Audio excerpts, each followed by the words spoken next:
So Ohio State takes on Alabama tomorrow night, January 11th. This video will be going up on the 10th. I am shooting this on the 9th. Today I'll give you guys what Ohio State needs to do, even though I'm an Ohio State fan. I'm gonna break down what Alabama gonna do too to win the game. So I'm giving you a breakdown of both teams, and I'm not gonna talk your ear off. I'm just get straight into it. So what Ohio State needs to do offensively, offensive-wise, Justin Fields is still gonna play, even though he's hurt. He doesn't care how bad he's hurt. He's still gonna play in the championship game. Justin Fields, he needs to take care of the ball, even though he's been throwing like 4 or 5 touchdown passes a game. Every game except for the Nebraska game, the Penn State game, and the Michigan State game, if I'm correct. Every game except for those 3, he's thrown an interception. I'm sorry. To be true, he's thrown an interception in every one of those games except Nebraska, Penn State, and Michigan State. Correct me if I'm wrong in the comments. Yeah, Justin Fields, he needs to be smart, take care of the ball. Offensive line is doing pretty good. I don't think Justin Fields needs to run as much because you have Trey Sermon, the running back, the grad transfer from Oklahoma. As you know, Trey Sermon worked behind Baker Mayfield, Kyler Murray, and Jalen Hurts. Unfortunately, last season, his season got cut short because of a knee injury, and he couldn't play in the semifinal last year against LSU. And LSU ended up winning the championship that year. Trey Sermon, he only had coming into the Northwestern game in the Big Ten title game, he only had 300 and something rushing yards coming into the game. He broke the record for the most rushing yards in the game. He broke Eddie George's record, and that's a Big Ten championship record, and he ended up getting the Big Ten championship game MVP. I think he is the only other. I think J.K. Dobbins is the only other Ohio State running back to get the Big Ten championship game MVP. Correct me if I'm wrong, but J.K. Dobbins got the MVP back in 2017 as a true freshman. But Sermon, he has been there when we needed him the most. No cap. Trey Sermon, he can break free. He can give you a 15 plus yard run. You feel what I'm saying? Online pretty good too. Let Sermon do his thing. But yeah, Sermon has been looking good. His draft stock is going up if he decides to leave after this game. As you know, he can come back for another year if he wants to. I think Sermon needs to stay another year because if Sermon does the same thing he does in the Northwestern game, if he plays good football, his draft stock can go up and he could be a first round pick next year. I ain't gonna lie. So I think Sermon needs to stay for another year. So yeah. Receivers, I think our receiver group is better than Alabama's receiver group. Garrett Wilson, Chris Olave, Smith and Jibba, Jameson Williams, Julian Fleming, the true freshman. Even though Smith and Jibba and Julian Fleming hasn't really got involved this season, they will be more involved next season, I believe. Because we all know this is Justin Fields' last game because C.J. Stroud will be the quarterback next year. Hopefully, he wins the starting job. I think Chris Olave is a junior, so I think this will be Olave's last game as well. Correct me if I'm wrong, but he's a junior, so Olave might be leaving for the draft. So yeah. But Ohio State wide receivers don't get like as much recognition in the whole country as the other receivers, like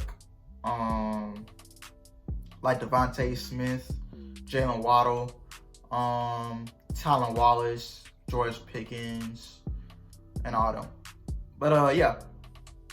I feel like our receiver group is better than Alabama's receiver group. I'm just saying.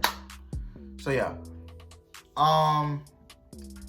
because we have so many offensive weapons on our team, like Olave, Wilson, Williams, Fleming, Smith and Jibba. Hopefully I'm pronouncing his name right. But yeah, we just have so many weapons on the offense, and you can't cap about that. Yeah. I think Master Teague was out with a concussion in the Sugar Bowl, so he couldn't play that game. But I think Master Teague will be back for the national championship, if I believe. Or if he's out and he's probably still recovering from that concussion that he suffered in the Northwestern game. Let's go on the defensive side of Ohio State. The D-line's looking pretty good. We made Travis Etienne uncomfortable. That's a good thing I like about it. I think we only held Travis Etienne to 30-some yards. Yeah, I don't think Etienne got that many yards on this. And good job by the D-line, Jonathan Cooper, Tyreek Smith. I hope Tyreek Smith is available to play Monday night, because rumors going around that 2 starters on the D-line will be out because of COVID-19. So I hope Tyreek Smith is good to go. And Tommy Togiai, there's a rumor that he was positive, but it was a false positive for COVID. So I think he will be good to go Monday night if he is COVID-free. Tyree Smith, on the other hand, I'm not sure about Tyree Smith. Hopefully he'll be good to go Monday night too. Jonathan Cooper, it's been amazing this season watching him play. Making the quarterbacks uncomfortable. That's all we need to do. You have to make Matt Jones uncomfortable. You gotta make Najee Harris uncomfortable. That's all we need to do.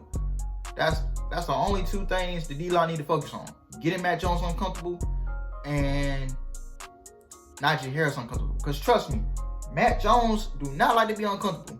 I'm gonna be real with you. He does not like to be uncomfortable. So yeah. Linebackers looking pretty good.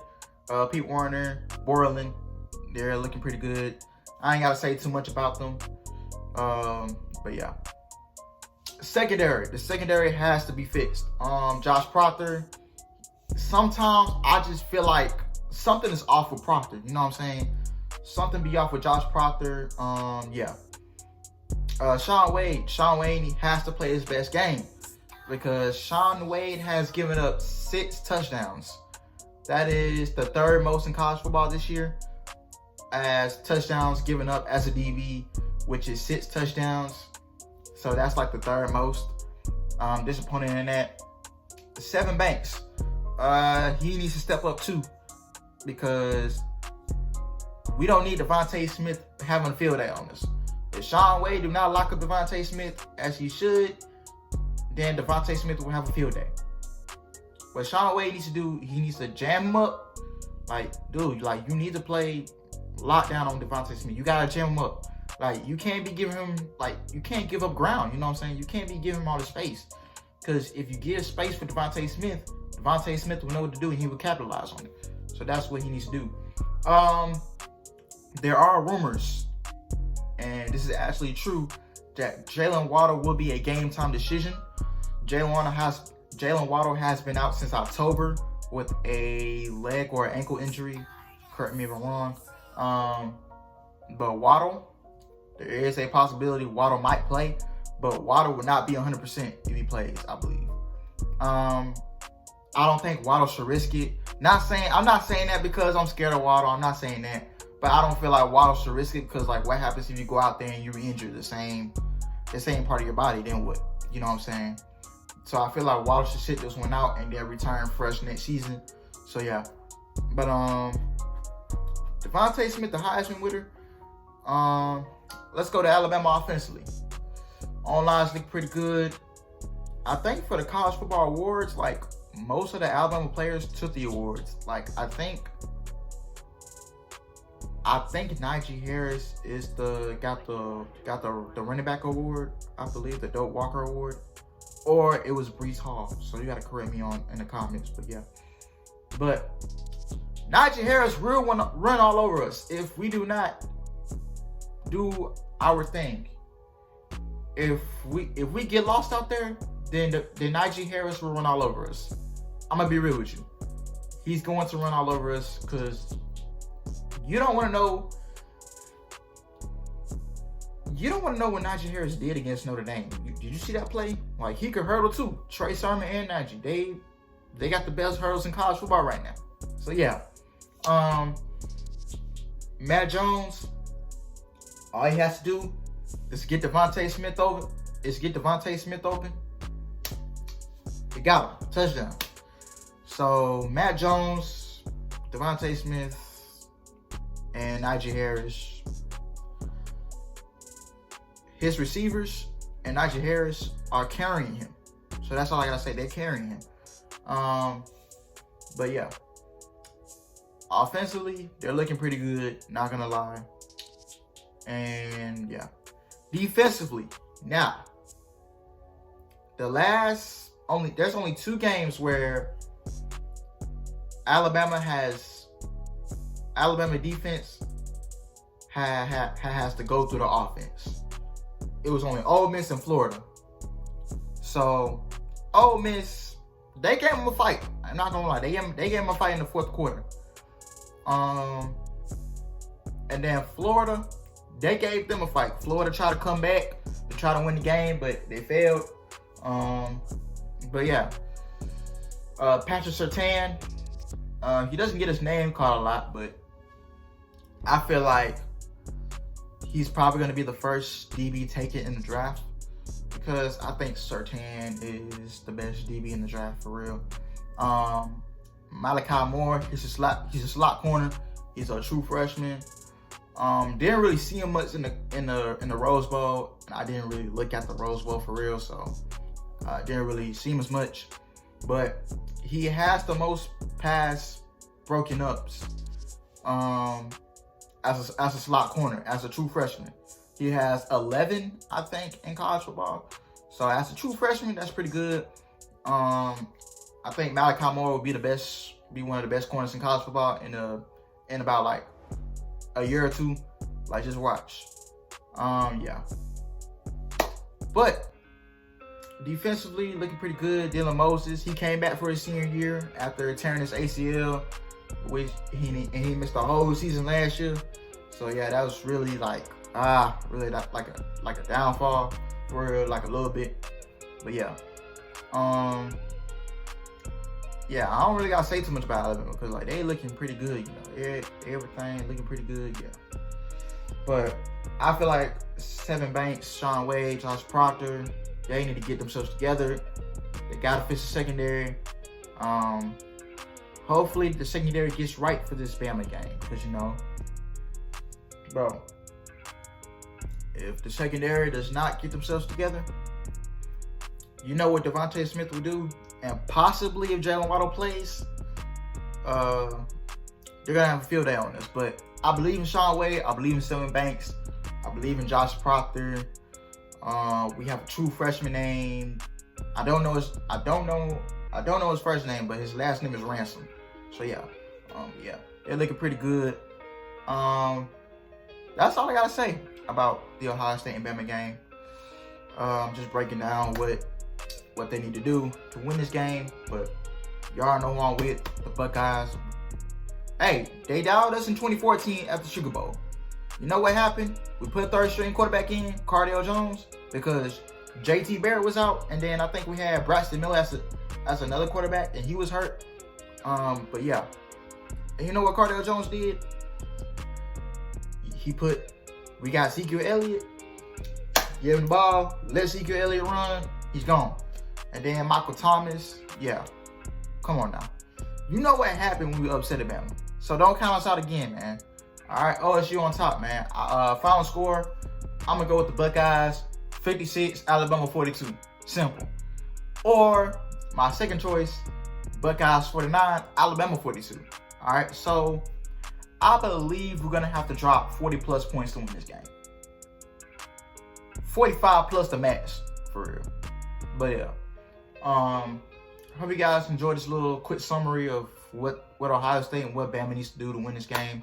I didn't really break down on Bama for real because like Bama has like literally like everything, you know what I'm saying? But yeah, Anyway, guys, thank you guys for watching. Hope you guys enjoyed it. Please like, please comment. Who you think's gonna win the national championship game? Ohio State or Bama? As you know, we're rocking with Ohio State. You already know what I'm saying. Monday, January 11th, 7 o'clock. We're gonna be ready for y'all. Because I'm in Central Time Zone, so Ohio's in Eastern Time, so 8 o'clock for real. But yeah, we're gonna be on top, man. Go Buckeyes. I'm out.